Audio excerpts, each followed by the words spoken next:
Bonsoir à toutes et à tous. Merci beaucoup d'être là avec nous à la Maison de la Poésie qui nous accueille.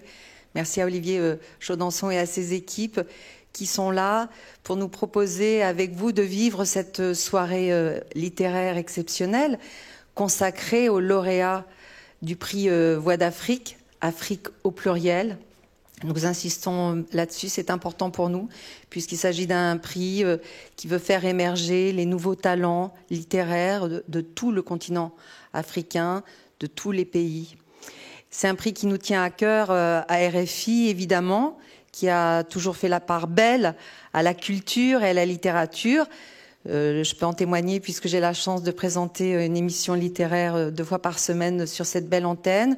Et je salue d'ailleurs Cécile Mégy, directrice de l'information, et Marie-Christine Saragosse, présidente de France Média Monde, qui porte ce prix aussi avec force. Nous, c'est aussi les éditions Jean-Claude Lattès, bien entendu. Véronique Cardi, sa présidente, Anne-Sophie Stefanini et leurs équipes qui travaillent avec acharnement, avec enthousiasme pour porter ce prix en organisant ce concours d'écriture chaque année. Enfin, c'est la 2e année, mais il y aura de nombreuses années, bien entendu.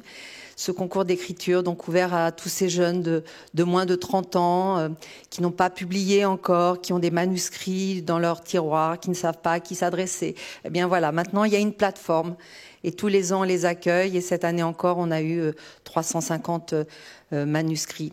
Et puis je salue aussi la Cité internationale des arts et sa directrice générale, Bénédicte Alliot, qui elle prend le relais à Paris dans une des établissements de la Cité, accueille pendant 2 mois le résident Fanatiki, donc qui nous vient du Congo-Brazzaville et qui vient pour la première fois en France présenter ce premier roman flamboyant.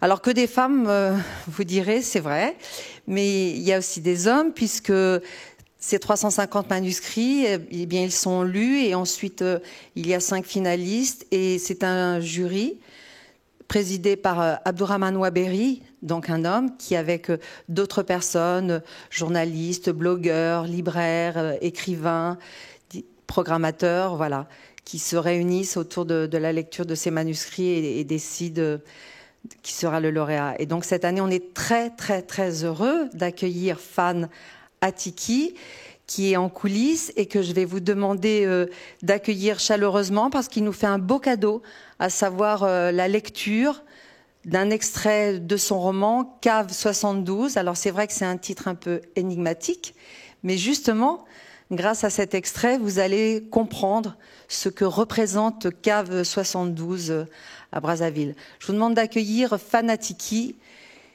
qui est en coulisses pour nous rejoindre pour cette lecture.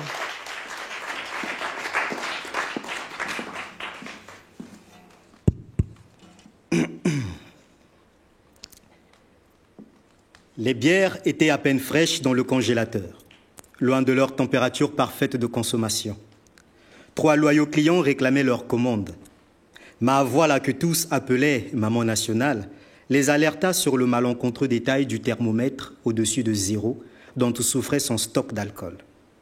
Ils n'en tenaient pas compte. Alors elle céda. Elle déposa à leur table 3 bouteilles de bière, en plus de son sourire, puis s'en retourna à sa tâche, laissée en suspens. La cave de Maman Nationale avait une enseigne majestueuse. Cave 72 chez Maman Nationale, pouvait-on lire. Lorsqu'un client l'interrogeait au sujet du 72 rutilant sur son enseigne, elle se raclait d'abord la gorge avant de répondre. Parce que je viens de loin. Ainsi entamait-elle son histoire que tous les clients assidus récitaient au mot près. Tous savaient que la vente des beignets fut le départ de son ascension. Faire crédit aux jeunes étudiants avait aidé à forger son succès. Lorsque ses économies avaient atteint un montant à 7 chiffres, elle avait décidé de se reconvertir dans la vente d'alcool. Elle avait racheté une cave, l'avait rebaptisée du nom de Cave 72. Ce nombre était pour elle un symbole de victoire, car en 1972, année bonheur, le pays avait ramené la Coupe d'Afrique du Cameroun. Passer de marchande de beignets à tenancière de bar était pour elle une victoire sur l'impossible. Les 3 jeunes hommes de 27 ans peuplaient un bout de l'usoir qui rallongeait la cave jusqu'à la chaussée. En remontant le fleuve de l'histoire, en explorant le cours ondoyant de leur fraternité, on situerait l'origine perdue de la rencontre de Verdas, Ferdinand, Didi et Stéphane vers la 4e réélection du guide providentiel de la nation. Ils entretenaient une amitié qui s'inscrivait en dehors des vérités des hommes, une amitié s'accrochant au temps, une amitié bravant l'égoïsme, l'ingratitude, la mésentente, la traîtrise et d'autres tourmentes. Ils se nourrissaient mutuellement de l'affection qu'un frère doit à un autre frère. Ils formaient un groupuscule de spécimens vivants dotés d'une singularité ayant de quoi attiser la curiosité du terrien lambda, leur vision du monde. « Le conformisme est le pire ennemi de l'humanité », clamaient-ils tout haut. Mais Black Micmac avait un argument quant à la raison de leur personnalité baroque.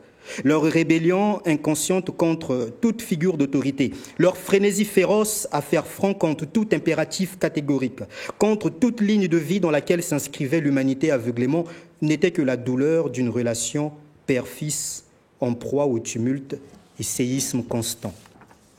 Ils se boudaient, se criaient dessus, se vannaient, s'énervaient, s'enivraient, se supportaient et s'aimaient ainsi, on les supportait et les aimait ainsi. Verdas avait un passé bâti sur une enfance insolite. Fugue, école buissonnière, cultivation de tabac, trafic de psychotropes et de diesel bon marché, vente de cigarettes à la criée. Il se réclamait modeste, mais disait appartenir à une élite. Il stigmatisait le théâtre contemporain, mais qualifiait le théâtre classique de suranné. Il déclarait sa flamme aussi facilement qu'il criait à tout va ne pas croire en l'amour.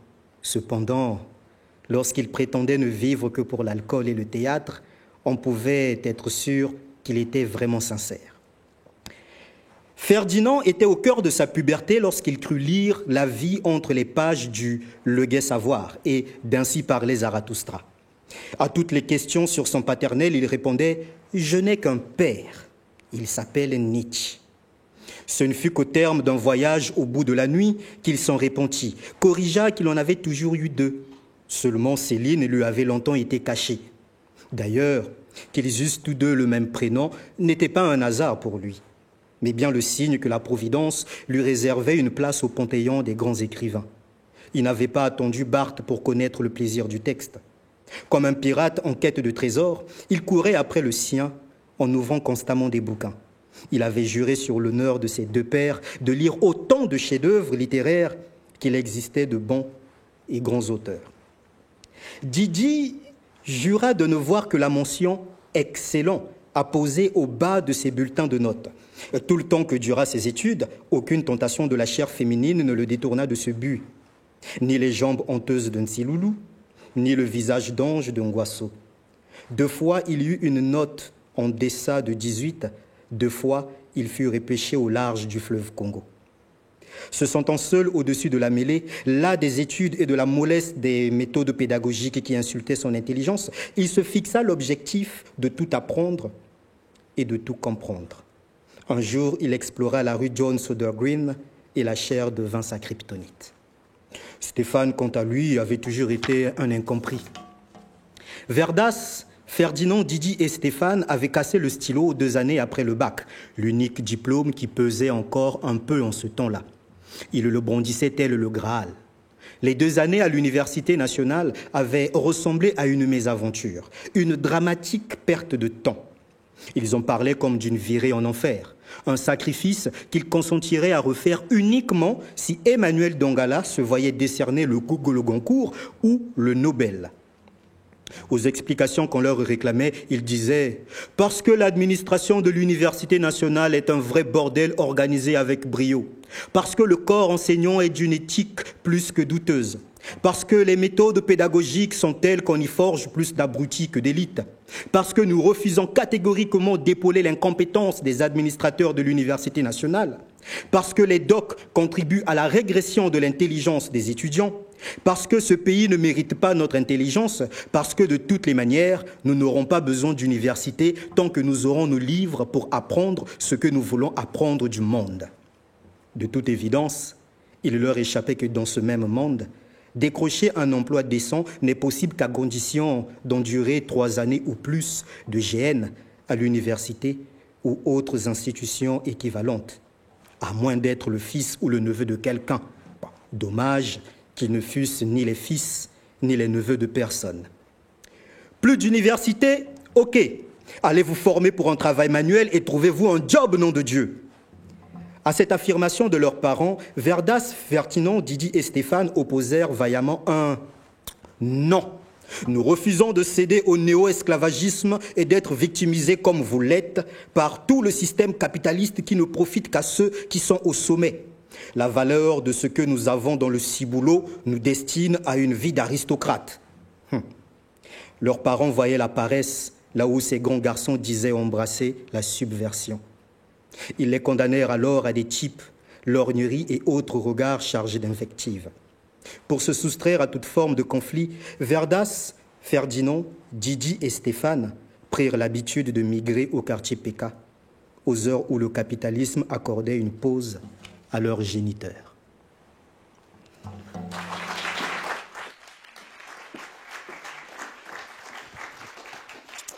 Merci beaucoup, Fan, pour cette belle lecture. Quel talent d'orateur! Merci. Avec cet extrait, de fait, on entend un peu, on découvre le cadre de ce roman. CAF 72, donc, ce bar tenu par Ma Nationale avec ces 4 jeunes. C'est ce qu'on a aimé dans ce livre. C'est à la fois ce que vous racontez, mais aussi l'écriture. Il y a beaucoup d'énergie. Il y a une langue nerveuse. C'est vraiment ce qui nous a frappé dans ce premier roman. Alors souvent on dit qu'un premier roman est autobiographique. Je ne suis pas sûre, puisque c'est là on a découvert la jeunesse, mais très vite ça va devenir un peu un polar, un roman noir, ou en tout cas une parodie, avec en effet un meurtre. Et puis ça va devenir aussi une satire politique. Vous avez articulé... Donc je ne crois pas que vous ayez été mêlé à un meurtre. C'est pour ça que je ne pense pas qu'il y ait une partie autobiographique. En revanche, dans ce qu'on a entendu, les jeunes garçons citent beaucoup d'écrivains. Emmanuel Dongala, Sonny Laboutancy, Barthes, Céline. Est-ce que c'est aussi, par exemple, de ce côté-là qu'il faut chercher l'autobiographie, que vous aussi, vous êtes un grand lecteur, et c'est peut-être ça qui vous a donné envie de devenir écrivain? Mais la partie lecture? Grand lecteur, autant être franc, je suis plutôt un lecteur assez paresseux puisque mon rythme de lecture est à peine de 2 romans par mois parce que j'aime vraiment prendre le temps de déguster les œuvres. Alors, s'il y a une chose qui m'impressionne beaucoup en ce qui concerne ces personnages, c'est qu'ils ont une plus grande culture littéraire que moi. Donc ils en connaissent tellement qu'à un moment donné, je les jalouse un tout petit peu. Et j'aurais bien voulu être autant cultivé qu'eux. Et donc c'est pour dire que oui, je m'intéresse à la lecture, je m'intéresse à la culture et aussi on peut me définir comme étant un subversif. Donc c'est peut-être le point commun que j'ai avec mes personnages, mais sinon que ça s'arrête là. Alors néanmoins, il y a un écrivain... que vous aimez beaucoup, mon petit doigt m'a dit, qui n'est pas cité ici. Il s'agit de Gustave Flaubert. J'aimerais que vous me racontiez cette découverte de cet écrivain que vous avez pu faire à Pointe-Noire, peut-être, où vous êtes né, où vous avez grandi avant de vous installer à Brazzaville. Oui, ça s'est passé à Pointe-Noire. Alors, je flemmardais dans ma chambre, comme souvent à cette époque-là, et je dois préciser que j'avais 17 ans. Donc oui, à l'âge de l'adolescence, on n'avait quasiment rien à faire, si ce n'est qu'écouter le rap et puis regarder la télévision et de temps en temps se rendre à l'école parce qu'on y était contraint. Donc, et toutes les fois que je me retrouvais à la maison, je m'ennuyais un tout petit peu quand il n'y avait pas de musique, quand il n'y avait pas de télé, je m'ennuyais un tout petit peu. Et il se trouve que j'avais passé 2 mois dans cette maison-là, et donc je dois préciser aussi que je vivais auprès du frère de mon père, Donc j'avais 2 ans, j'avais déjà passé 2 ans dans cette chambre-là. Donc donc pendant 2 ans, je me réveillais, il y avait une commode en face de moi. Donc on se partageait 4 murs, on se partageait nos réveils et nos nuits avec cette commode-là. Et pendant 2 ans, j'ai ignoré son contenu. Et puis un jour, voilà, poussé par une curiosité, j'ai décidé de découvrir un peu quel en était le contenu. Donc voilà, j'ai tiré un peu l'un des tiroirs de cette commode. Et là, je suis tombé sur un gisement de livres. Bon, ces livres étaient assez impressionnants parce que c'était des livres de 300 pages et plus. Donc ça m'intimidait un tout petit peu. Et puis j'ai fouillé dans le tas, et je suis tombé sur un tout petit bouquin comme ça, et je me suis dit bon, lui il m'impressionne pas, je peux le lire en 2 heures, voilà, ça va m'occuper un peu. Et donc ce petit bouquin, c'était en fait les 3 contes de Gustave Flaubert, et on dit que c'est sa dernière œuvre. Et je tombe sur le tout premier conte, donc la toute première nouvelle, puisque c'est un recueil de 3 nouvelles. Donc la toute première nouvelle, intitulée Un cœur simple. Je commence par lire, et là, tout de suite, le style me frappe, me touche, et je me laisse emporter par l'histoire. Sa façon de décrire les événements, les situations et l'environnement me plongeait en fait dans l'histoire. Donc j'avais l'impression d'être un véritable témoin de cette nouvelle-là, et aussi des déboires de Félicité qui est la protagoniste de cette nouvelle. Et jusqu'aujourd'hui d'ailleurs, j'éprouve encore pas mal d'empathie pour Félicité. Et donc, après la première nouvelle, je suis passé à la deuxième.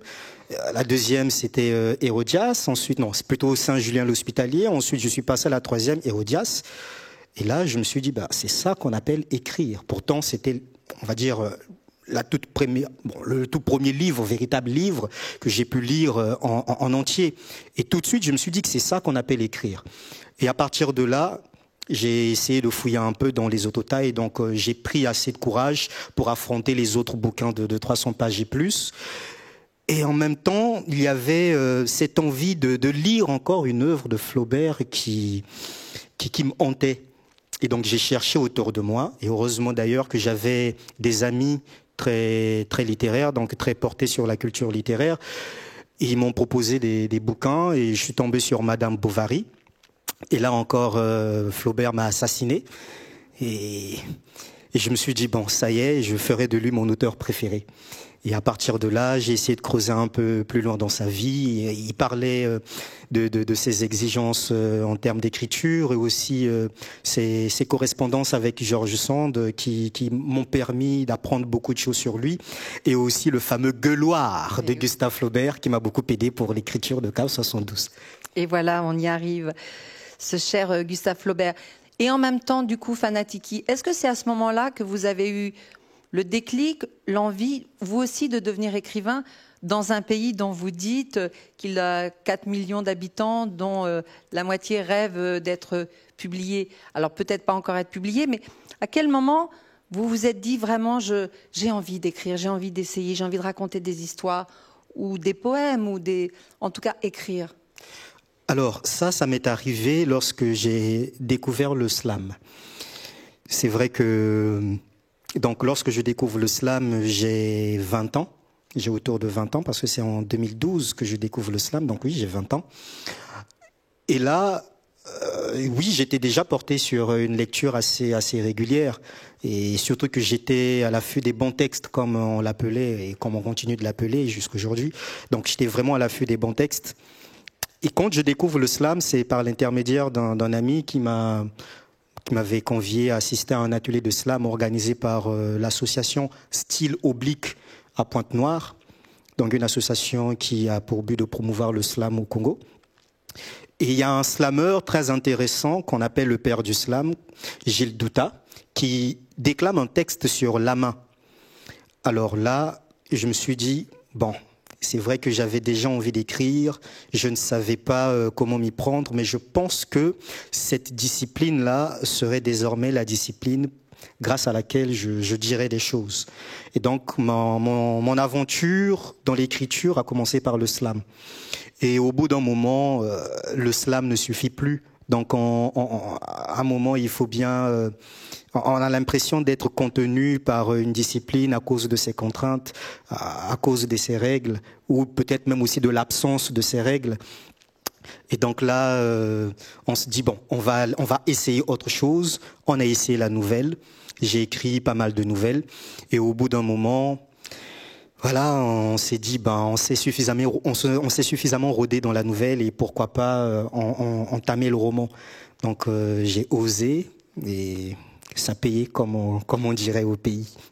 Vous avez en effet commencé d'écrire une fiction et j'ai l'impression que son écriture a été aussi un peu accélérée en entendant sur RFI qu'il y avait ce concours d'écriture et qu'il y avait un prix Voix d'Afrique. Là, vous vous êtes dit peut-être qu'il faut que j'aille au bout de mon projet et que je participe. C'est comme ça que ça s'est passé. Oui, effectivement, puisque au début, lorsque j'écrivais ce texte, je n'avais aucunement l'intention de participer au prix Voix d'Afrique. Je n'avais aucunement l'intention de postuler. Et il faut préciser aussi que donc en 2020, j'avais déjà eu vent de ce concours-là. Mais bon, à l'époque, les concours ne me parlaient pas tellement. Mais en même temps, je savais que le monde de l'édition n'est pas aussi simple que ça. On peut avoir un très beau texte et essuyer des refus et des refus. D'ailleurs, Céline, le voyage au bout de la nuit, qui a connu un grand succès, on dit qu'elle a d'abord essuyé des refus. Et donc, on prenait exemple un peu sur ces grands-là qui ont pu résister, qui n'ont pas baissé les bras. Donc, on savait que le monde de l'édition n'est pas facile. Et au bout d'un moment, donc à la deuxième année, en 2000, donc à la deuxième année, lorsque j'apprends encore la nouvelle qu'il y a la deuxième édition de ce prix, donc je suis en ce temps-là, je peux dire à 95% de la rédaction du roman. Et donc là, je me dis, je n'ai rien à perdre. De toutes les manières, je n'ai rien à perdre. Je finis, j'accélère, je finis avec le roman et puis j'envoie. Et donc c'est ce qui s'est passé. Donc ça a été aussi une source de motivation pour moi, et puisque ça faisait déjà 3 années que je traînais ce roman-là partout où je me rendais, dans mes sorties, dans mes sommeils, dans mes réveils et tout ça, donc et dans mes petits moments éthyliques et tout ça. Donc je traînais vraiment ce roman partout. On va tout savoir. Donc. Justement, tout à l'heure, on a entendu dans l'extrait que vous avez lu cette expression casser le stylo, qui veut dire arrêter ses études. Bon, alors vous l'avez réparé, le stylo, hein, vous avez mis du scotch. Mais comment vous écrivez d'ailleurs? C'est anecdotique, mais en même temps, est-ce que vous prenez des notes? Est-ce que vous avez en effet ce carnet toujours sur vous? Est-ce que vous allez directement sur un ordinateur? Je ne sais pas. Comment ça se construit dans votre tête, l'écriture? Alors ça se construit d'abord par l'observation, parce que tout passe pour moi par l'observation. J'observe et je prends le temps d'analyser et de savoir un peu ce détail-là, comment est-ce que je pourrais m'en servir, parce que vraiment tout m'intéresse. La façon dont la poussière se dépose sur la table, la façon dont les inconnus marchent dans la rue, la façon dont les gens s'expriment, et chaque détail compte pour moi. Et donc j'avais pour habitude de toujours traîner avec un petit calepin. Un petit calepin jaune d'ailleurs. Et ceux qui ont déjà lu Cave 72 savent pourquoi est-ce que j'ai précisé la couleur du carnet. Et j'avais des amis qui tout le temps me disaient, oui, toi tu te balades avec ton carnet, écoute, ton roman, il doit sortir un jour, sinon, sois-en sûr qu'on se moquerait tout le temps de toi. Et moi je leur disais, ne vous en faites pas, forcément Cave 72 serait publié.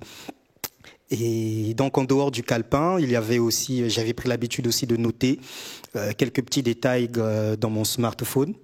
Donc il y avait de ces moments où je voulais bien avoir les mains vides. Donc quand il y avait une inspiration qui me venait, et tout de suite je sortais le téléphone et je marquais un peu tout ça. Et au bout d'un moment, lorsque je me retrouvais à la maison, je me laissais aller à une certaine solitude, parce que c'est aussi grâce à la solitude que j'ai pu vraiment me concentrer dans l'écriture. Donc je me laissais vraiment aller à la solitude, pas à l'ennui, mais à la solitude. Et je me laissais emporter dans une sorte de transe. Et là, j'écrivais. Mais le plus dur, en fait, a été le travail de correction. Le plus dur et le plus amusant, d'ailleurs, a été le travail de correction. parce qu'il fallait passer une couche, une deuxième couche, une troisième couche et ainsi de suite. Et ça a été très amusant pour moi de me relire et de réaliser qu'en fait, tout ce que je semblais trouver beau au départ ne l'était plus au bout d'une certaine lecture, et qu'après il fallait soit y apporter un peu plus de lyrisme, de poésie, soit essayer d'atténuer un peu, parce qu'il faut bien trouver l'équilibre, il faut bien avoir un style délié. Donc si vous aimez observer, j'imagine que vous aussi, vous avez passé un certain nombre d'heures comme ça, à tabler, à un café, avec des copains, à boire des coups, à regarder les filles passer, Bien sûr. à rêver à l'avenir. Bien sûr. Donc ça, vous connaissez. Bien sûr, ça a été mon quotidien. Et d'ailleurs, ces amis qui me suivent actuellement à Brazzaville, je les salue. C'est mon petit cercle, les têtes brûlées. Et ils m'ont beaucoup aidé parce que grâce à nos discussions, grâce à nos soirées de lecture, il y a tout ça en fait qui m'a construit, qui m'a enrichi en fait. Donc je leur suis réellement reconnaissant, parce que s'ils n'avaient pas été dans ma vie, je sais pas si je serais le fan qui aurait pu écrire ce roman. D'où la justesse de ces scènes, en effet, de ces 4 jeunes. Enfin, au final, ils seront plus que 3, mais au début, ils sont bien 4. Ces 4 jeunes qui sont là, qui philosophent. C'est un peu une jeunesse désenchantée que vous racontez, que vous connaissez sans doute. Mais à quel moment est-ce que vous donc décidez d'articuler ce portrait de génération avec une histoire beaucoup plus politique, comme je le disais, avec un meurtre organisé sans doute par l'État, mais on ne sait pas qui exactement. Et puis ces gens qui sont un peu fielleux vont décider de prendre ces jeunes comme bouc émissaire. Et donc là, d'un seul coup, vous réunissez ces 2 univers, avec aussi en fond, c'est très important, la guerre civile de 1997, qui reste dans les mémoires. Peut-être qu'on en parlera un peu plus longuement tout à l'heure. Donc, comment est-ce que vous avez eu envie d'articuler ces 2 univers ? Parce que j'ai été en fait poussé par une sorte de devoir. Et quel était ce devoir ? De dire des choses. Le silence peut être bien, et surtout quand on veut instaurer une certaine paix, mais par moments, trop de silence tue la paix également. Donc je me sentais obligé de dire des choses, de présenter les choses d'une certaine manière. Et donc présenter pas seulement cette jeunesse brazzavilloise ou congolaise qui se sent défavorisée, mais aussi, comme dirait Sony, présenter le côté de la vie où il se passe quelque chose en fait. Donc le côté de l'existence des Congolais où il se passe vraiment quelque chose. Et là où il se passe quelque chose, il y a justement de la joie, il y a une jeunesse qui se promet un bel avenir, il y a des gens, des Congolais qui se battent, il y a des Congolais qui sont résilients et qui font preuve de force et de courage, parce qu'à un moment, lorsqu'on subit pendant des années le traumatisme d'une guerre civile et qu'on réussisse quand même à dormir sans faire des cauchemars, et je me dis que il faut être fort pour ça. Il faut être fort pour se lever le matin et garder le sourire. Il faut être fort pour aller à l'école et se dire que l'avenir m'appartient. Et j'avais envie de présenter également cette jeunesse-là. Et du coup, les présenter comment ? Et comment est-ce que la description de cette jeunesse, ou encore de ce côté de l'existence où il se passe des choses, pouvait prendre un sens. C'est en plaçant tous ces personnages dans un contexte, et donc un contexte politique qui n'est qu'un décor qui m'a permis d'imprégner mes personnages, et aussi de créer une trame qui offrirait un certain sens et une certaine beauté de l'histoire. Mais il y a néanmoins quand même de votre part un regard très caustique sur le monde politique. Déjà, alors le guide spirituel, providentiel. Le guide providentiel, pardon Sonia Laboutancy aussi, parce que c'est lui qui avait évoqué déjà cette métaphore pour désigner le dirigeant du pays. Vous nous le montrez quand même. C'est pas formidable ce qu'ils font ces gens-là. Et en plus, ils sont terriblement incompétents parce qu'ils essayent de tuer un rival en politique, et finalement il tue pas le bon mec, enfin la bonne personne, pardon. Ils ont des téléphones, ils se trompent, il y a un téléphone qui circule, qui est récupéré par un enfant. Bon, ils sont pas très doués non plus, ces hommes politiques. Heureusement, en effet, vous nous faites beaucoup rire, il y a un côté farce. Mais néanmoins, c'est quand même un échec que vous nous racontez. Ce sont des hommes qui sont plus intéressés par le pouvoir, qui sont d'une certaine façon un peu corrompus. Après, vous allez me dire, c'est partagé dans de trop nombreux endroits. Bien sûr. Bon, et puis de toutes les manières, je n'ai pas à dire quoi que ce soit puisque le monde entier observe déjà. Donc le monde entier peut se faire son opinion.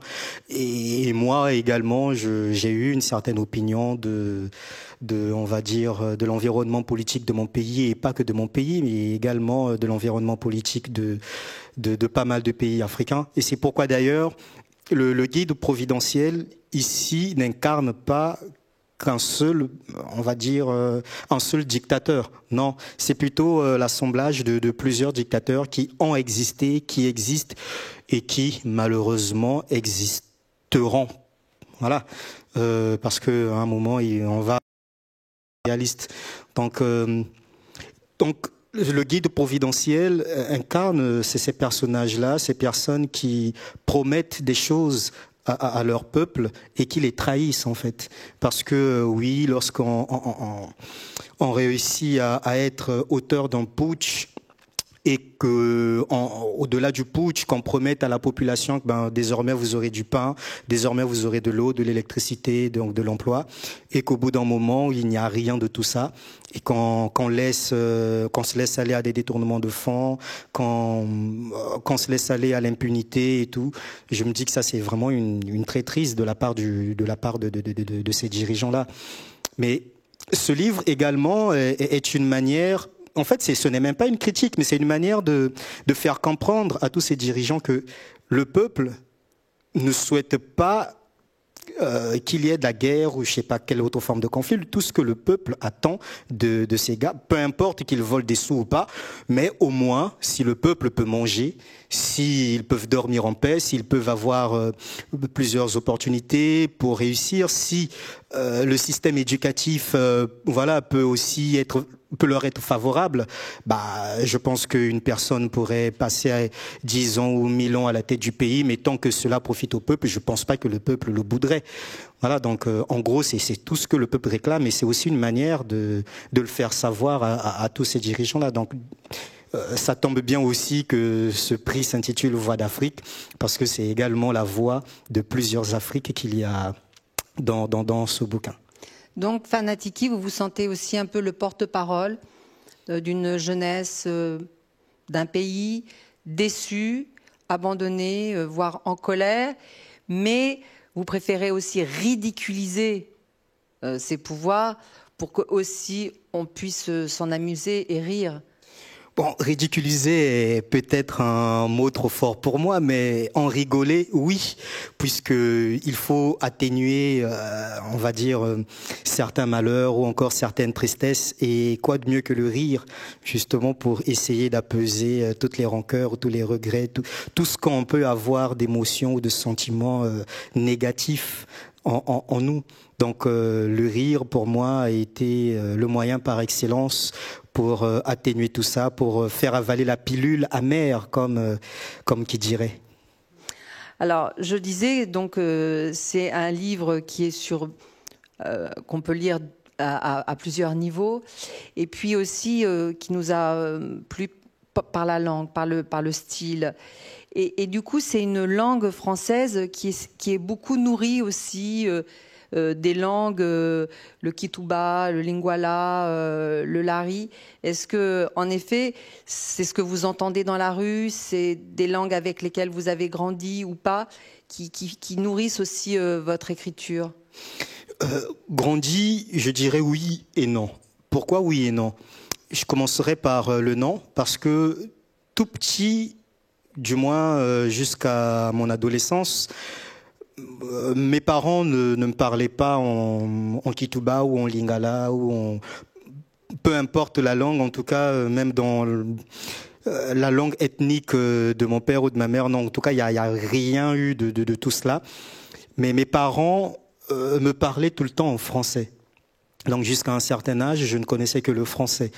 Et le Lingala et le Kituba, je les ai connus en fait. J'ai appris ces deux langues dans la rue. Parce qu'au bout d'un moment, lorsqu'on quitte de l'école, avant de rentrer tout de suite à la maison, on passe un peu de temps à errer un peu, à jouer avec des amis. Et là, il y avait des échanges, voilà, en Kituba ou en Lingala, puisque à l'école, on n'avait pas le droit. Donc, du coup, quand on sortait de l'école, on pouvait s'exprimer en Lingala ou en Kituba. Et c'est en jouant, en fait, avec les autres que j'ai fini par apprendre ces langues-là. Et je me souviens que ma première phrase était Kuiza Betke Sakana. Ça, c'était en Kituba. Et cela signifie littéralement viens, nous allons nous amuser. Et comme quoi, on comprend pourquoi est-ce que j'ai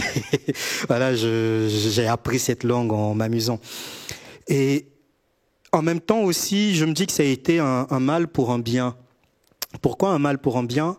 Parce que à aucun moment mes parents m'ont parlé de l'importance de mes appartenances ethniques.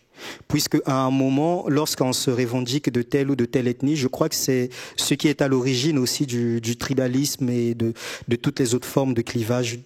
Et je crois qu'en m'épargnant un peu de tout ça jusqu'à un certain âge, mes parents voulaient que je puisse considérer la personne en face de moi comme étant tout simplement un Congolais ou un humain, que l'ethnie ou la couleur de peau ou peu importe tout ce qui peut le définir, ça ne compte pas. Que ce qui compte, c'est que la personne ait une âme et un cœur, deux yeux, deux nez, etc. Donc ça m'a vraiment marqué. Et jusqu'aujourd'hui, d'ailleurs, la langue française, pour moi, est une langue qui me permet de me faire facilement des amis, puisque tous ceux qui sont autour de moi, voilà, on parle le français tout le temps. C'est vrai que nous faisons des blagues en Kituba ou en Lingala, mais généralement c'est le français et c'est ce qui nous unit. Et à aucun moment on se dit, bah écoute, toi t'es du nord, toi t'es du sud, toi t'es du centre, bah donc il faudrait qu'il y ait des apartés ou non, pas du tout. Bien au contraire. On discute et même quand ils parlent, on la rit et quand ils savent que moi je ne comprends pas, ben, ils s'arrangent à traduire tout ça pour m'intégrer aussi d'une certaine manière. Et grâce à la langue française, moi aujourd'hui, je peux me dire que j'ai connu en fait, j'ai appris la notion de l'humanité, de l'universalité. Donc c'est aussi un passeport pour vous la langue française, de pouvoir parler autour de vous à tout le monde sans effectivement préciser de quelle ethnie, de quelle langue maternelle, votre interlocuteur. Oui, ou peut-être même sans préciser de quelle nationalité, puisque grâce à la langue française, j'ai des amis en RDC. Donc quand je traverse le fleuve, je me rends en RDC, je m'exprime en français. Pas besoin des traducteurs pour ça. Lorsque je me suis rendu en Guinée-Conakry, je m'exprimais en français. On n'avait pas besoin de traducteurs pour ça. Et ça, pour moi, c'est déjà un avantage, même s'il y a plusieurs traditionalistes qui pensent que la langue française est à bannir. Mais moi, je pense que la langue française est innocente et n'est pas la cause, on va dire, de la mort lente de nos langues. Non, c'est à nous de réussir à faire vivre nos langues. La langue française n'y est pour rien. Alors, vous citiez le Congo RDC, Kinshasa. Du coup, comment ça se passe? Vous avez des amis là-bas, mais est-ce que vous avez l'impression que, en termes de littérature, il y a des spécificités ou pas? Qu'à Brazzaville, il y a une façon, un style, des thèmes, et que en face, c'est différent. Vous vous sentez écrivain tout pareil? Bon, il y a déjà un caractère qui nous définit, c'est la dérision. Et à Brazzaville? À Brazzaville et en RDC en fait.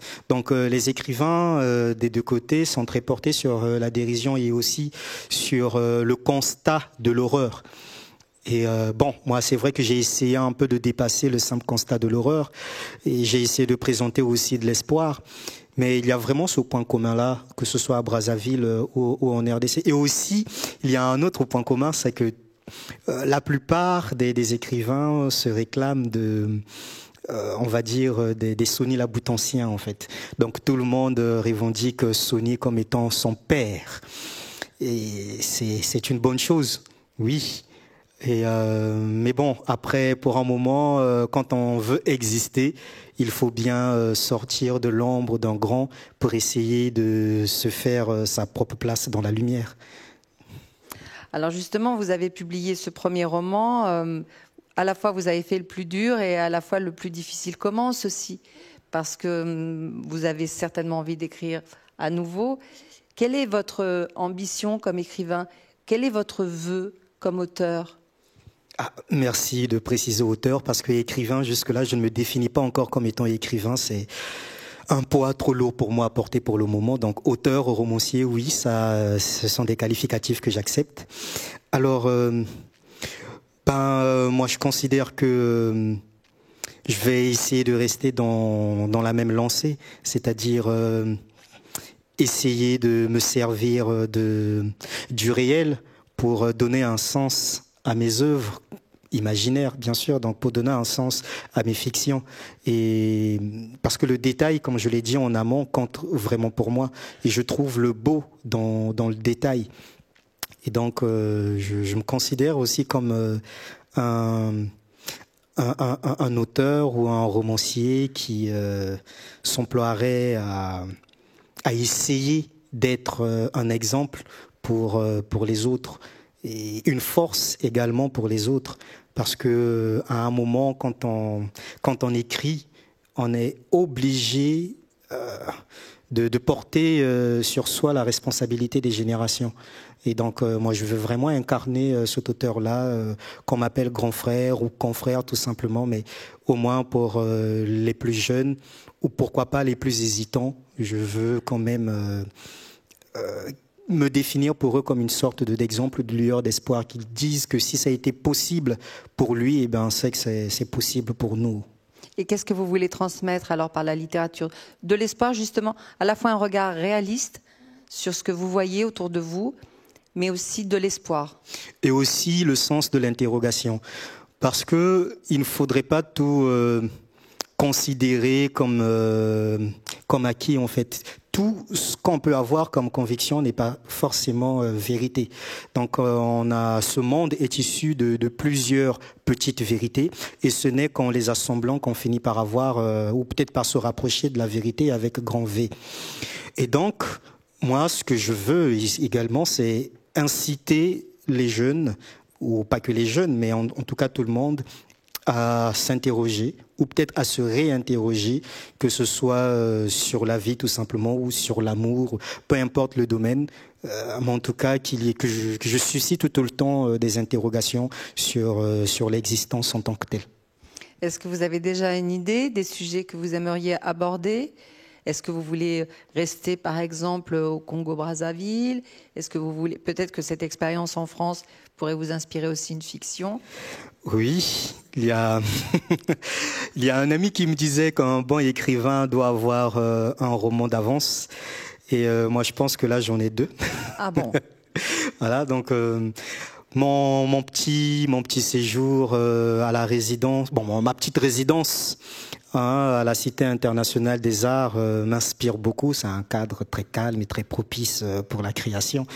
Et donc, ça me permet de travailler simultanément sur 2 œuvres. Donc, la première va se dérouler dans l'ancien territoire que constituait le royaume Congo, donc Congo avec K. Donc, une partie de la RDC, une partie du Congo, une partie de l'Angola. Donc ça va se passer. Donc il y aura des allers-retours entre les années 1600, 1700 et les années et 97. Voilà. Donc il y aura vraiment des allers-retours entre ces 2 périodes-là. Ça c'est pour le prochain. Et donc là aussi, on va dire, mes déambulations dans les rues de Paris m'ont inspiré un autre roman, mais après on va dire que ouais, c'est un cliché, les gens aiment bien raconter la vie d'un personnage basané dans les rues de Paris et tout. Oui, mais je peux rassurer les gens que ça serait le seul cliché, parce que la trame serait purement insolite. Eh bien, dites donc, des belles nouvelles à venir. On parlait de slam tout à l'heure, et en effet, vous animez un atelier de slam. Et on va voir un petit film, une petite vidéo qui a été tournée par un réalisateur qui vous a suivi pendant plusieurs mois dans le cadre de cet atelier. Est-ce que vous voulez bien nous en dire quelques mots avant qu'on voit cette vidéo? Oui. Alors, ça a été une très belle expérience pour moi parce que il s'agissait de se rendre hors de Brazzaville, donc à 45 km de Brazzaville, dans une localité qu'on appelle Igné. Et donc, il y avait le seul collège d'ailleurs de cette localité-là avait été sélectionné pour un projet appelé PISCA, un projet lancé par l'ambassade de France au Congo. Et donc il s'agissait d'initier les enfants au slam, à la poésie, et aussi les pousser à aimer la culture, parce qu'on avait réalisé que le système pédagogique, le système éducatif dont le Congo semble s'imprégner ne favorise pas tout le monde. Donc ça se concentre un peu trop sur Pointe-Noire et Brazzaville, et on a l'impression que ceux qui se retrouvent très loin de ces deux villes-là n'ont pas les mêmes avantages, les mêmes opportunités que ceux des deux grandes villes. Et donc, ça a été vraiment une grande expérience de s'y rendre. Ça n'a pas été facile, il a fallu nous adapter, mais c'était très beau. Alors, on va découvrir ce petit film de 3 minutes environ. Et puis après, eh bien, il y aura une surprise. On n'en dit pas plus, mais effectivement, nous allons assister à quelque chose d'inédit grâce à vous. Merci beaucoup et on se retrouve juste après la vidéo.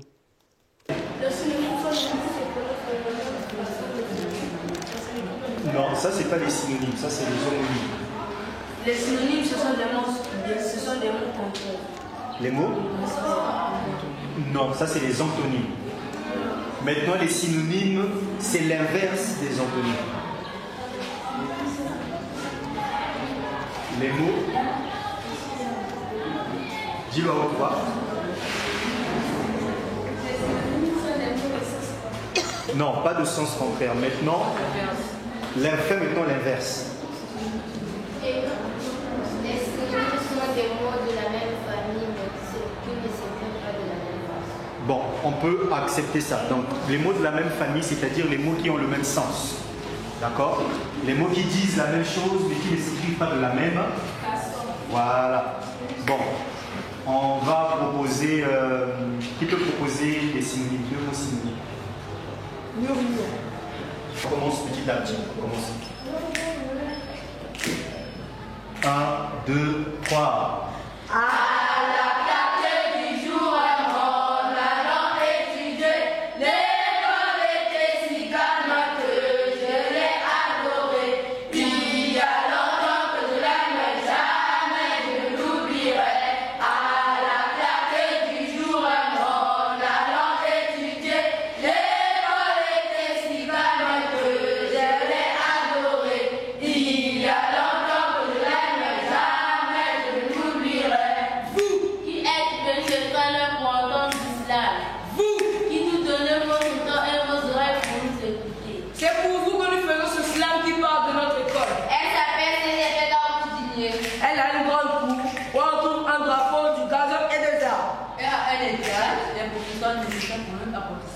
Qui enseigne bien, qui nous aide à bien comprendre le livre. Elle a un directeur sérieux qui travaille bien. Je l'aime mon école, même si ça laisse le monde à l'œil. On ne doit pas oublier qu'elle est ma fille. Il y a longtemps que je l'aime, mais jamais je ne l'oublierai. Même si tu n'as pas d'électricité, Même si tu n'as pas d'eau à nous donner pour l'instant. même si tes toilettes sont abîmées, Même si la nourriture la vie de déchire. même si tes salles de glace se cassent, Même si tes tables blanches se gaspillent. je tiens dans mon école. Il y a longtemps que je l'aime, mais jamais je ne l'oublierai. Car on doit être à l'aise pour apprendre. Pour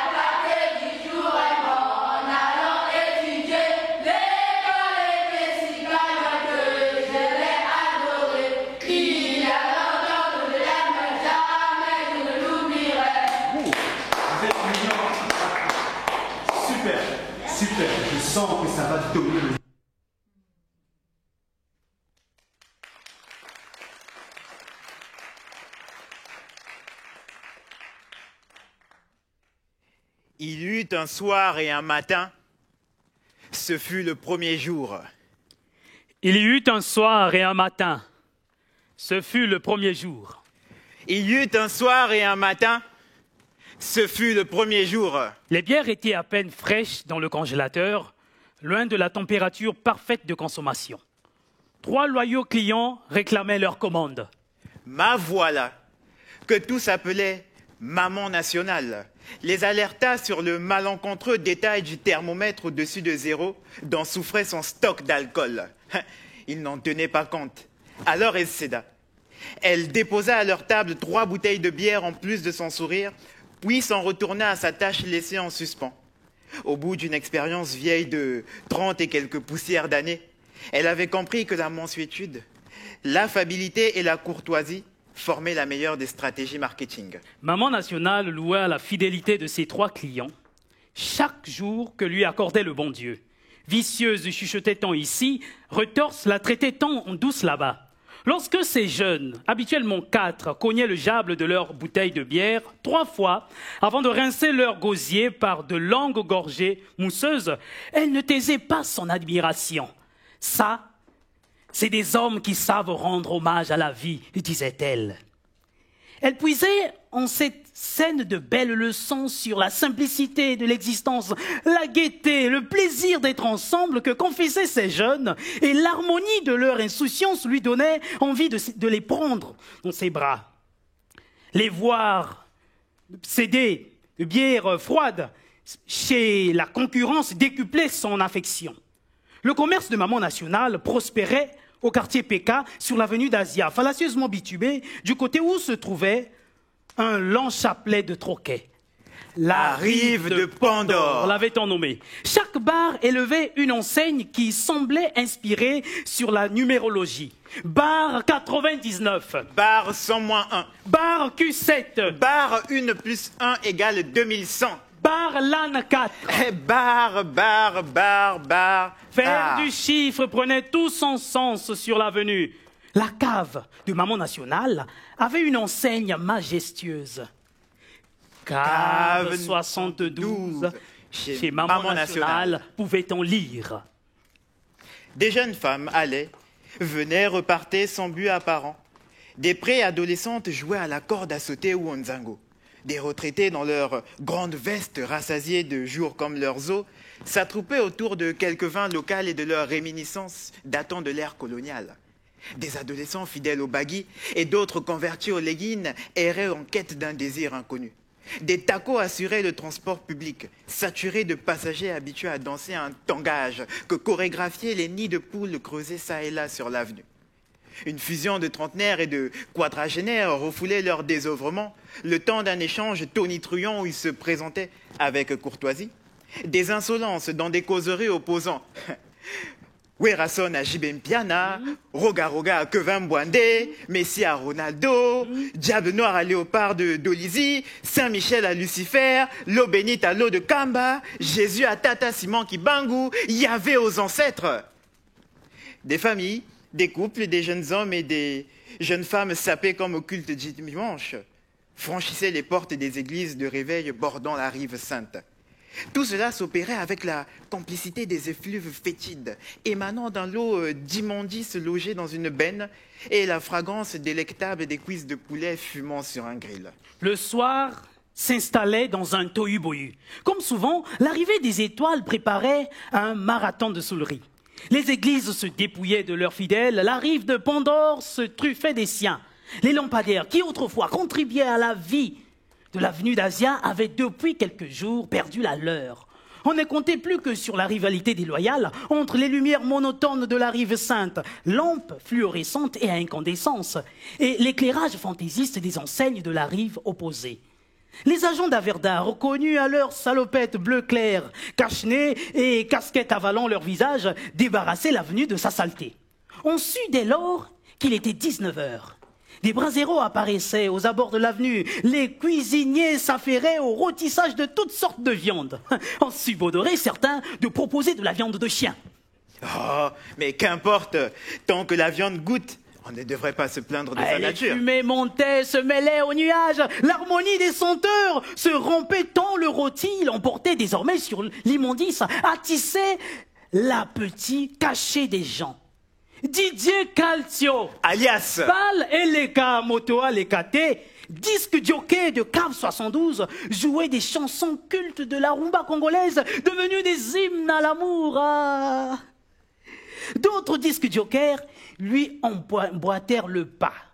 Un amalgame sonore se déclarait, un flagrant délit, un cocu, un mensonge, une gifle, une bouteille, un crâne ouvert, un saignement, une bagarre, un tremblement, un attroupement.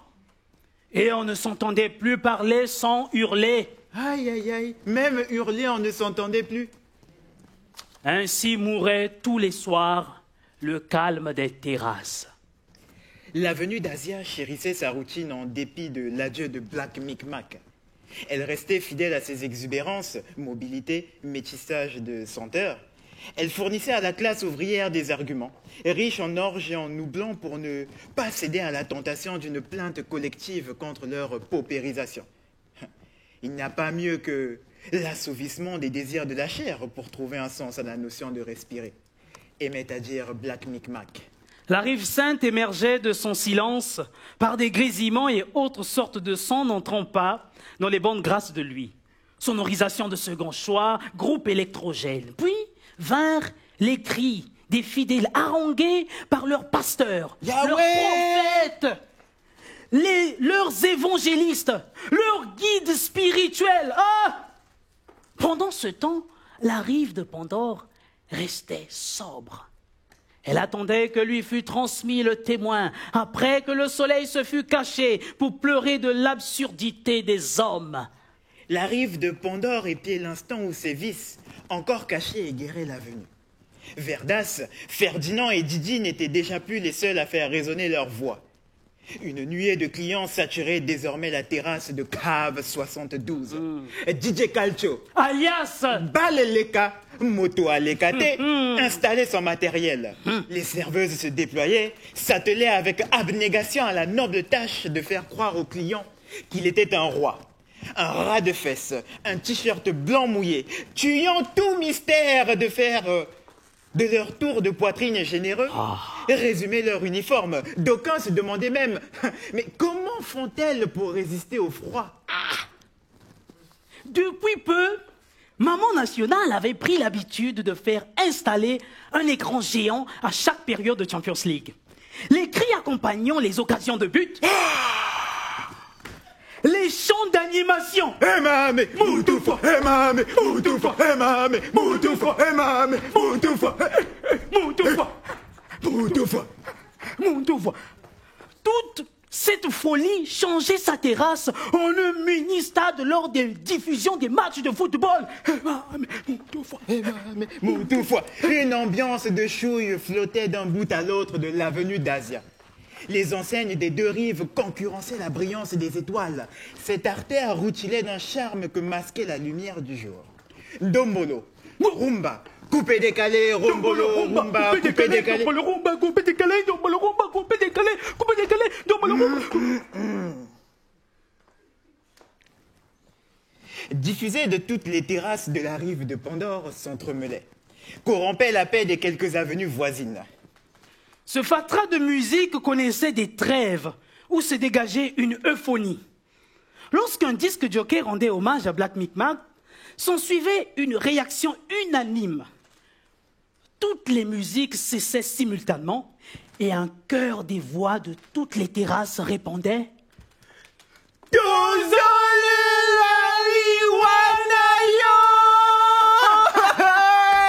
Le ciel ému ne voulut en rester en marge. Il pleurait Black Micmac en arrosant de crachant la terre où il reposait. À la terrasse de Cave 72, filles et femmes manœuvraient leur corps au rythme d'une chanson de Kratos. Une exhibition de jeux de reins, de derrière remués, de poitrines secouées. Garçons et hommes s'émerveillaient de ces démonstrations de souplesse bien accomplies. Esther aidait à servir les clients. Didi exécuter une danse grotesque proche du bougalou et de l'épilepsie. Tandis que Ferdinand et Verdas vidaient les bouteilles de bière indifférents à l'humiliation que s'infligeait Didi. La perversion bénissait les lieux. Perversion. Alcool et sexe se consommaient. L'argent se dépensait sans frein. Péka recouvrait sa santé. Péka retrouvait sa santé. Maman nationale trouva que ce fut bon.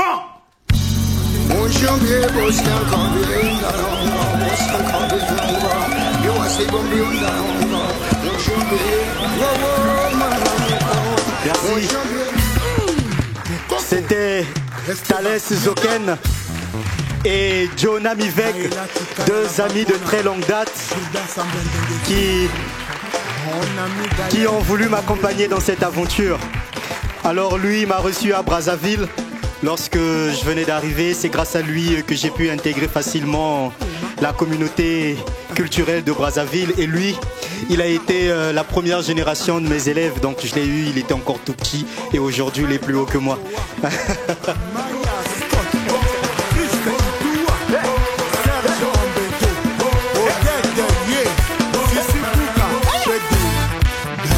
Le meilleur.